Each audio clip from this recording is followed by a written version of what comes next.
This is the default theme on the Alias 2. You can see it has kind of an office metaphor, or bedroom, not sure. Move around with the D-pad, the virtual D-pad, I guess, if you will, these little buttons down here. Visually it's a little difficult. I mean, it's kind of cute, but it's a little difficult to see which one's active. Luckily, there are normal themes that you can set up. Go into the settings here.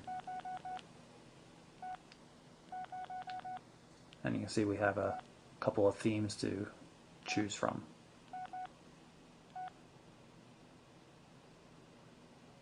And this gives us something that's far more normal looking.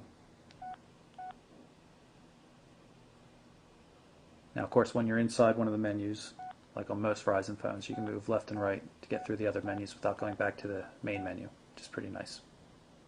I'm going to show you just a quick bit of the voice dialing system. It's actually voice command. It's speaker independent, does a lot more than just dial contacts. I'm going to press it here and try to get the phone status. Please say command. Check status. Current phone status.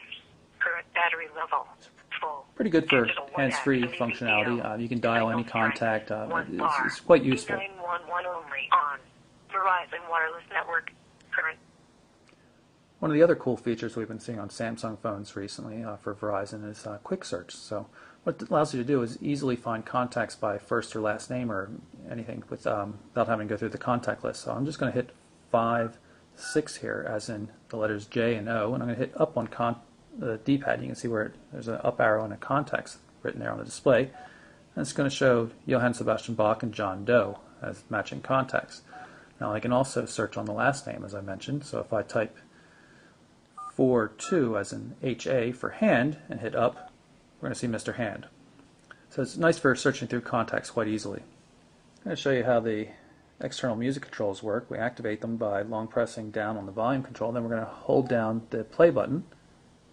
Brings up a menu. We're going to hit the center button again, bring up the VCast music. And this starts the player. You can see we can move through the menus. We'll just hit play all. Now this device supports Bluetooth stereo, but you're going to have to use 2.5mm headphones if you want to use wired headphones. And of course you can move from track to track.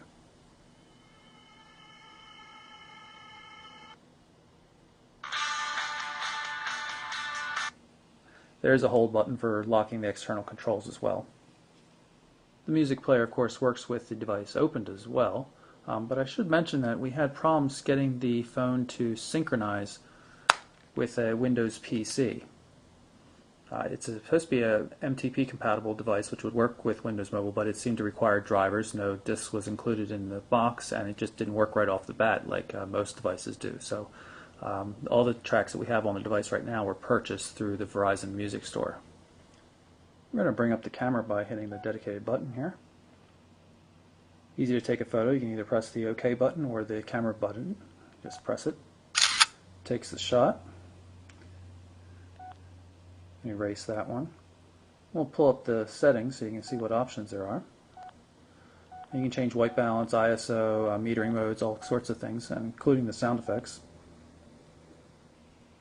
Can change the sound effects. Say cheese. Look here. 1, 2, 3. So we're going to have it do Look here. look here, and then Okay. the shutter sounds, Okay. and you can have the shutter sound off as well. We'll save that. We'll take another picture, and this time it'll try to get the polar bear's attention here, Look here. and then it takes a second. Takes the photo after a second. The photo viewer on the Alias 2 is pretty weak, though. You can see we're going to have thumbnails that we can go through, but we're going to bring up one of the photos, and it's still in a pretty small form. If we go into the options menu, there is, all the way at the end, a full view option. Of course, once you're inside a photo, you can't move left and right to get to the previous or next photo, which is really ridiculous.